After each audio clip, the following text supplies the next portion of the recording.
vocês? Bora para a nossa aula 6? Nós vamos falar sobre os óxidos, que tratam aí da última função inorgânica que nós iremos trabalhar. Bom, os óxidos, como o próprio nome já diz, são compostos que possuem oxigênio. E esses compostos, eles são binários. Então eu tenho compostos binários oxigenados, nos quais o oxigênio é o elemento mais eletronegativo. Eu gosto de brincar que para a gente classificar esses materiais, eu tenho uma fonte de hidrogênio H mais um ametal, é um ácido. Metal mais OH, nós temos uma base. Compostos iônicos que possuem uma parte metálica e uma parte ametálica, provavelmente um sal. E oxigênio com qualquer coisa, compostos binários apenas, trata-se de um óxido. Normalmente nos óxidos o oxigênio apresenta NOx-2.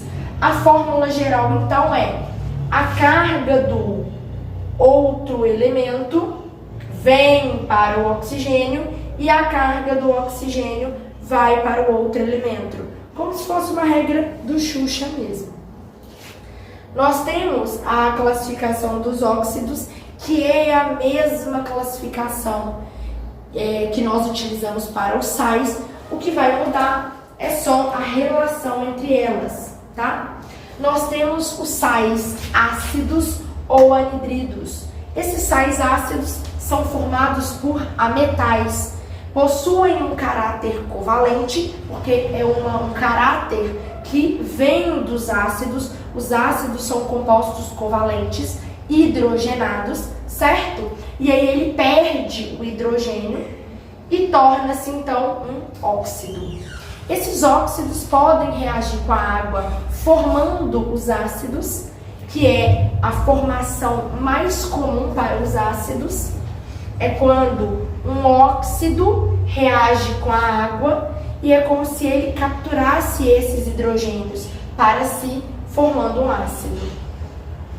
Esses óxidos ácidos também podem reagir com uma base para formar sal e água. Se esse sujeito reage com uma base, é como se ele estivesse funcionando como o próprio ácido. Os exemplos mais comuns são o CO2, que é o gás carbônico, e o SO2. E aí nós vamos ver que os óxidos têm uma aplicação no âmbito ambiental. Nós temos óxidos básicos ou metálicos, que são formados por metais alcalinos e alcalino-terrosos, que são 1A, 2A da tabela periódica. Eles possuem esse caráter iônico que vem das bases. Inclusive, se um óxido básico reagir com a água, eu tenho uma base sendo formada. Os meus óxidos básicos também podem reagir com o ácido, formando sal e água. Os óxidos anfóteros são aqueles que possuem um caráter intermediário. Ele não é básico ou ácido. Ele vai variar o seu comportamento com base no material que está sendo reagido com ele. Então eu tenho um óxido aqui, que é o óxido de zinco. Quando ele reage com um ácido, ele forma um sal e água, ou ele pode reagir com uma base, formando um outro óxido, na verdade um sal, né? E água também, tá? Então aqui ele estava funcionando como ácido, porque ele se ligou a uma base forte, e aqui ele funcionou como uma base, porque ele estava reagindo com um ácido forte. Lembra daquela história da força que nós já conversamos lá no sais? Ela também está bem presente aqui. Então vai depender de com quem esses compostos estão interligados. Nós temos também os óxidos neutros, que possuem caráter covalente e eles não reagem nem com a água, nem com o ácido e nem com a base. O máximo que pode acontecer é a formação de um composto oxigenado quando ele sofre aí oxidação. Então ele pode reagir com o oxigênio, que é o que acontece com o monóxido de carbono, que quando reage com o oxigênio dá origem ao CO2, que é o dióxido de carbono. Nós temos também óxidos duplos ou mistos, e nesse caso os óxidos duplos ou mistos, quando aquecidos, eles dão origem a 2 outros óxidos. Esse é o caso desse tetróxido de ferro, onde eu tenho aqui a formação de 2 compostos de ferro diferentes, e aqui esse tetróxido de chumbo, que tem formação de 2 outros óxidos diferentes. Nós temos também uma classe de compostos que nós chamamos de peróxidos, e esses peróxidos, a principal diferença entre os óxidos é que nesse caso o oxigênio tem NOx-1. Nós já falamos do peróxido lá na aula de NOx, quando nós falamos da água oxigenada e dos peróxidos de lítio e de sódio, que são de metais alcalinos, que são os mais comuns. Esses peróxidos, então, são formados quando o oxigênio liga-se ao metal alcalino terroso ou ao hidrogênio. Nós temos também os superperóxidos, que são compostos binários, porém, nesse caso, o oxigênio tem NOx.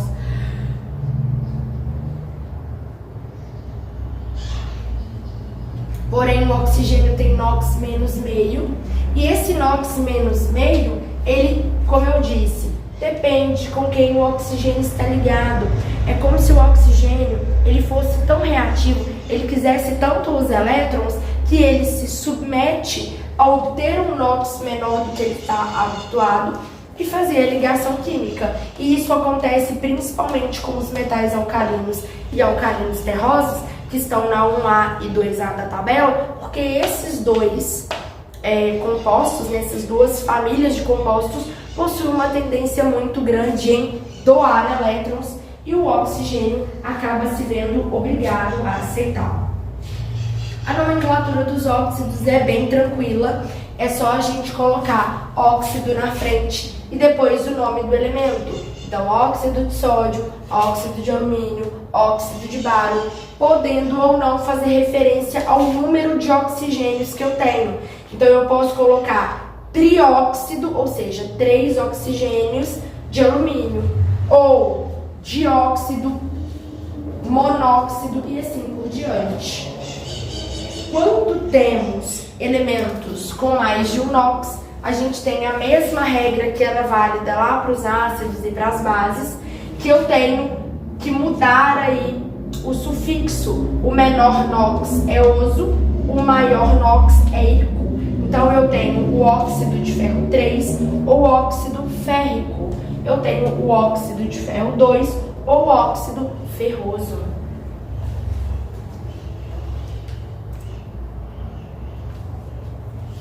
Aquela regrinha que era válida para os ácidos com relação ao NOx, o prefixo e o sufixo que nós utilizávamos, ela continua sendo válida para os óxidos. Então eu tenho óxido hipocloroso, óxido cloroso, óxido clórico e óxido perclórico. Mas para a galera que está tentando o Enem, para a galera que tem um foco no Enem, decorar esses nomes é pouco relevante. O que eu preciso saber é que isso aqui é um óxido, que se eu colocar hidrogênio aqui na frente, vai virar um ácido. É essa relação que vocês precisam ter bem claro. Com relação à nomenclatura, eu disse que a gente pode utilizar os prefixos mono, di, tri, monóxido de carbono, dióxido de carbono, trióxido de dinitrogênio e assim por diante. A principal aplicação, a principal importância dos óxidos é a sua relação ambiental. Por quê? Os óxidos são produzidos por meio de reações com o oxigênio, certo? como a combustão, que é quando a gente provoca aí a queima de alguma coisa, e acontece aí a obtenção de energia através disso. O que acontece é que esses óxidos, eles geram alterações ambientais. Então nós vamos falar um pouquinho de alguns óxidos que têm um impacto ambiental relevante. O primeiro deles é o dióxido de enxofre. Ele é produzido pela queima de combustível fóssil. Nós vamos ver que boa parte dos óxidos vai ser produzido dessa maneira. E ele é uma impureza desses combustíveis. O enxofre em si é uma impureza. E esse óxido é liberado. Então, o SO2 ele é liberado no ambiente. Ele é convertido em SO3 quando ele reage com o oxigênio presente no ar. E ele dissolve-se no vapor d'água, aumentando a acidez da água pela formação de ácido sulfúrico. Então, olha só, eu tenho um ácido que é produzido, esse ácido sofre oxidação no ambiente, esse óxido, ele dissolve-se no vapor d'água e dá origem à chuva ácida. É um dos óxidos mais importantes como impactadores da chuva ácida. O mesmo processo acontece com o dióxido de nitrogênio. Também é formado pela queima de combustíveis e em caldeiras. E ele também aumenta a acidez da água da chuva. Então eu tenho o NO2 sendo formado, ele sofre oxidação ambiental, né, através da presença de oxigênio do ar, vira NO3 e esse NO3 dissolve-se, né, interage com as gotículas de água, formando o ácido nítrico, ok? Então é um óxido que tem um impacto muito, muito importante.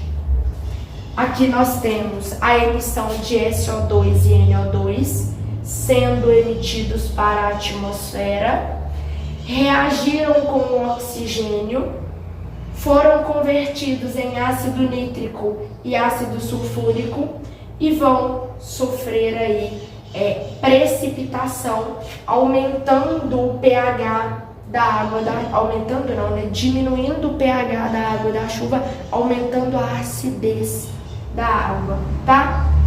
Então esses ácidos aqui, eles começam a dissolver-se na água e eles interferem no seu pH. Os principais prejuízos são para a agricultura, inclusive os solos que sofrem muito com a chuva ácida. É necessário que seja feita uma correção nesses solos. É o processo que nós chamamos de calagem, onde eu preciso repor aqui, adicionar compostos que sejam básicos neste solo para que ele torne-se menos ácido. E também prejuízos a monumentos históricos, uma vez que os ácidos eles são levemente corrosivos. É óbvio que a concentração de ácido que ocorre na chuva ácida não é suficiente para provocar queimaduras sérias no nosso corpo, por exemplo. O que pode acontecer é provocar pequenas irritações, provocar ardência nos olhos, provocar prejuízos a monumentos históricos, mas nada de concentrações tão grandes a ponto aí de provocarem queimaduras e tudo mais. Outros óxidos que são importantes são o dióxido de carbono, que é formado pela queima de combustíveis fósseis e que a gente sabe que contribui para a intensificação do efeito estufa, e o monóxido de carbono, que é formado pela queima incompleta desses combustíveis. Ele é extremamente tóxico. Por quê? Porque ele interage com a molécula de hemoglobina presente no nosso sangue e ele compromete o transporte de oxigênio. Então, eu tenho aqui uma molécula de hemoglobina, né? Então aqui dá para mostrar para vocês a hemoglobina sendo ligada ao CO e ela forma uma carboxihemoglobina. Esse composto, ele é estável, então é como se a minha hemoglobina tivesse ocupada com o CO e ela deixasse de fazer transporte de oxigênio. O que provoca a má oxigenação do nosso corpo, comprometendo aí as nossas funções vitais. Então é por isso que quando o tempo esfria, a gente ouve casos aí de morte por asfixia e contaminação por CO em lareira. Há uns 3 anos atrás, teve uma reportagem que um morador colocou uma churrasqueira dentro do quarto com o objetivo de aquecer a família, mas houve produção de monóxido de carbono e todos morreram, inclusive uma criança. Então, isso é muito sério. Inclusive, os aquecedores europeus, eles têm um dispositivo que acusa a presença de CO.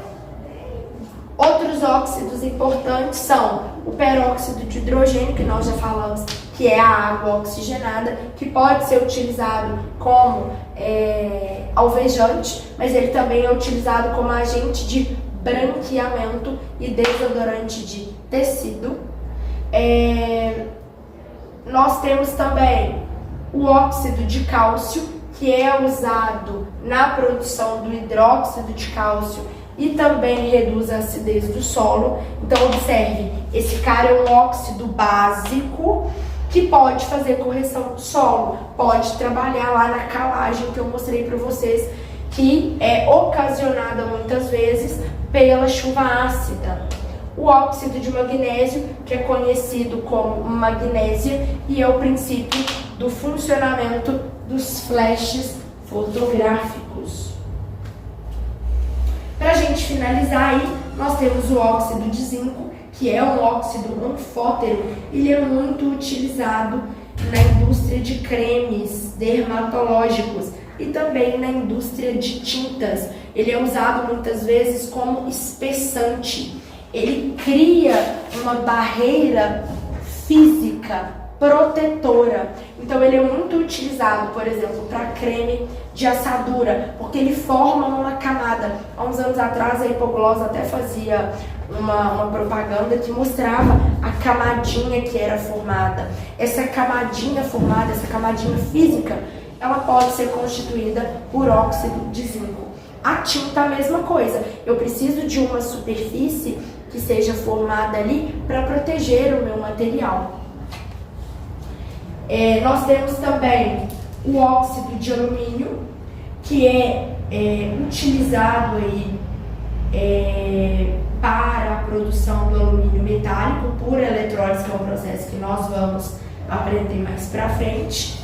E nós vamos agora falar da calagem, que eu falei para vocês que nós temos aí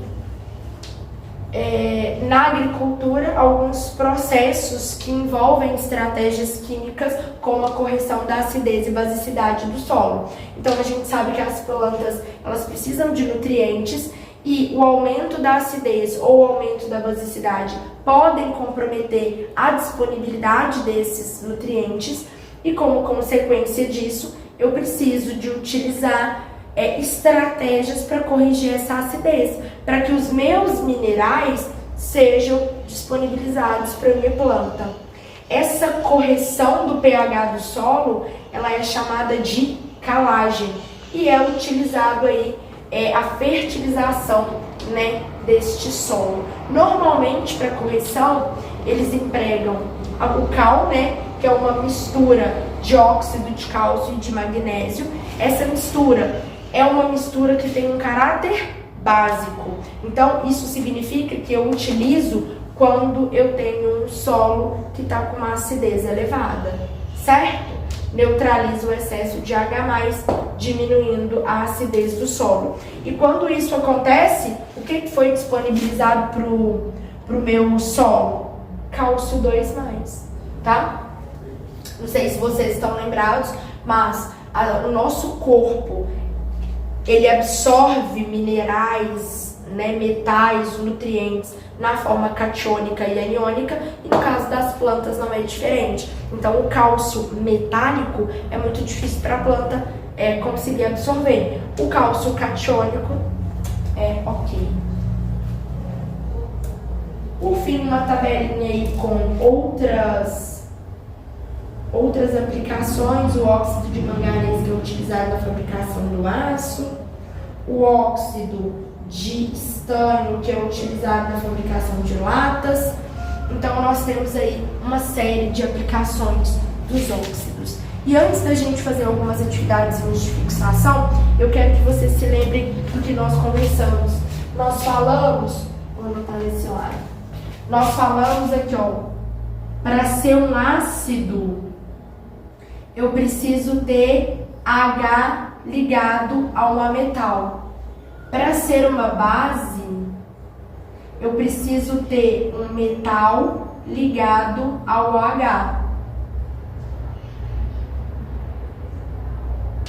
Para ter um sal, eu preciso de um metal e um ametal. E para ter um óxido, eu preciso de oxigênio ligado a um outro material, certo? Então, o que eu faço numa atividade? Eu, na hora de identificar, se tem um hidrogênio ionizável, é ácido. Se tem um metal ligado ao H, é uma base. Se tem metal e ametal juntos, a chance de ser um sal é grande. Se não é nenhum desses, se eu tenho oxigênio ligado a qualquer coisa, provavelmente isso é um óxido. Vou colocar uma atividade aqui na tela para que vocês consigam identificar as substâncias. Nesse caso, eu coloquei, inclusive, a nomenclatura, tá? Para que vocês consigam se acostumar aí com esse tipo de questão.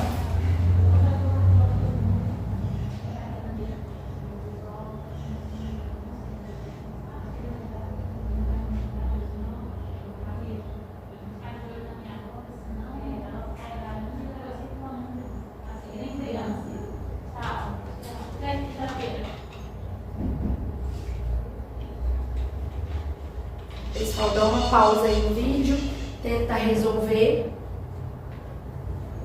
E aí agora a gente vai fazer a correção. Olha só, eu tenho 3 compostos. Primeiro, eu vou classificar esses sujeitos. Cal virgem, CaO. É ácido? Não, porque não tem hidrogênio ionizável. É base? Também não, porque não tem OH. É sal? Não, porque eu tenho o que aqui, gente? Oxigênio ligado a um metal. Então, isso aqui é um óxido. Cal hidratada, ou OH2CA, ou CaOH2. É um ácido? Não, porque o hidrogênio deveria estar aqui na frente, ó. Isso aqui tem cara de quê? OH ligado a um metal. Isso é uma base.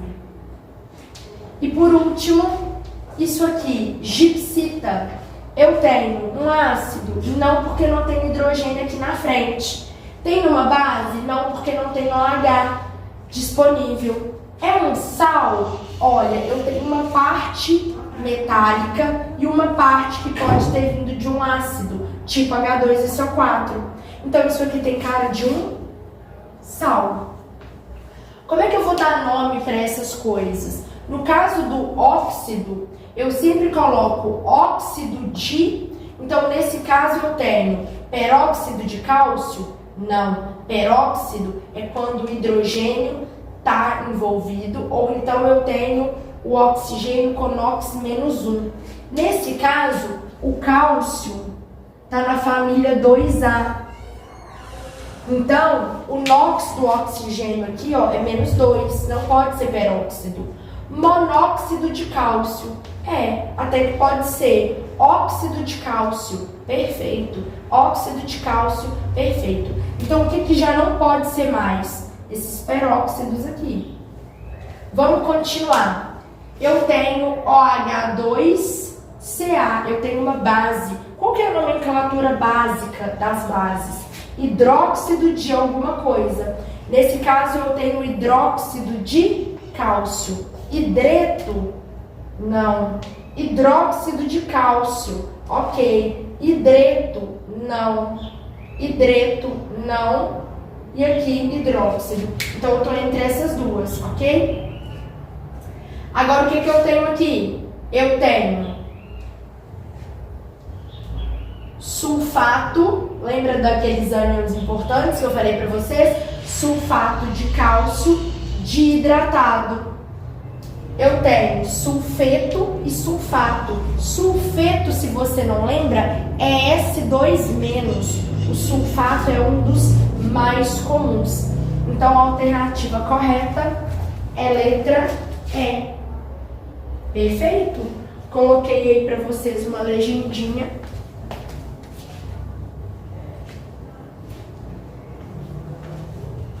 Então, o importante é que você tenha o básico de cada uma dessas funções para que você consiga fazer a separação, né? Para que você consiga discernir aí quem são os compostos.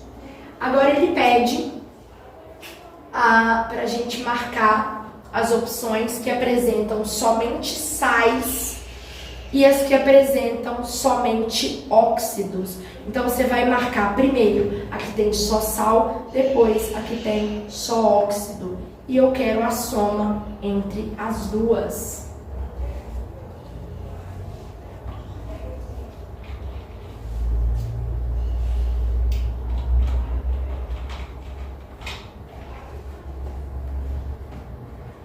Vou dar uma pausazinha aí. Tenta fazer e vamos corrigir. Vamos lá, eu quero que só tenha sal. Primeiro, água é sal? Não, então esse aqui já não serve. Isso aqui é um sal? Pode ser, né? Metal e ametal, composto iônico, metal e ametal, composto iônico. HCN, esse hidrogênio aqui na frente, eu tenho o que aqui? Um ácido. Aqui, HNO3, ácido. Aqui, base. Aqui também é ácido, tá, gente? Não pode, não. Agora aqui, CaCO3. Beleza, é um sal. AgBr é um sal. NaCl é um sal. Então, aqui eu só tenho sais. Aqui, H2SO4, ácido. KNO3 é um sal. Esse aqui até que pode. E aqui também. E aqui, por último, não tem só sal. Agora, nós vamos procurar quem tem os óxidos. FeO, CuO e CO2. Encontramos quem só tem os óxidos. Percebe como a gente vai analisar se eu tenho ou não OH, se eu tenho ou não hidrogênio ionizável, se eu tenho ou não compostos que podem, de fato, representar um ácido, uma base, um sal ou um óxido. Ok, pessoal? Então, eu espero que vocês tenham entendido que funções inorgânicas não é só ficar sabendo nomes e nomenclatura. É mais importante esse reconhecimento. Para isso, o ideal é que vocês saibam de alguns elementos da tabela periódica. Na hora de fazer essas atividades aqui, ó, usem a tabela periódica como consulta. O momento de vocês adquirirem vocabulário químico, o momento de vocês conhecerem os átomos, o nome dos átomos, se ele é um metal, se ele é um ametal, é agora. Para chegar na hora da prova e estar mais familiarizado possível com as molequinhas. Tá bom? Pessoal, então com isso a gente vai finalizar esse conteúdo de funções inorgânicas. Espero que vocês tenham gostado da aula. Vou disponibilizar uma lista de exercícios de funções inorgânicas. Façam com calma, façam consultando a tabela periódica. Isso é para criar memória para vocês, né? Que vocês conheçam os elementos. Pra toda hora que você olhar para o H2SO4, você fala, pô, isso é um ácido. Toda hora que você olhar para o HNO3, pô, isso é um ácido. Olhou para o OH, isso é base, tá? Olhou para o óxido de alguma coisa, você conseguir identificar os materiais. Isso é que é importante. Então, fazer essa lista é criar carcaça aí para fazer a prova, tá bom? Espero que vocês tenham gostado. Obrigada pela paciência, obrigada por estarem conosco aí e rumo à aprovação de vocês, tá bom? Fiquem com Deus até a nossa aula 7, se Deus quiser. E qualquer dúvida, já cansei de falar, estou à disposição. Me chamem, de preferência me chama no privado, porque às vezes o pessoal posta as aulas lá no grupo, no Telegram ou lá no canal e a gente não vê. Então, quem está inscrito, se inscreve, mas vai lá no grupo, chama a gente, tira dúvida, tá? Nós estamos inteiramente à disposição de vocês. Ok, pessoal? Bons estudos e até a próxima, se Deus quiser.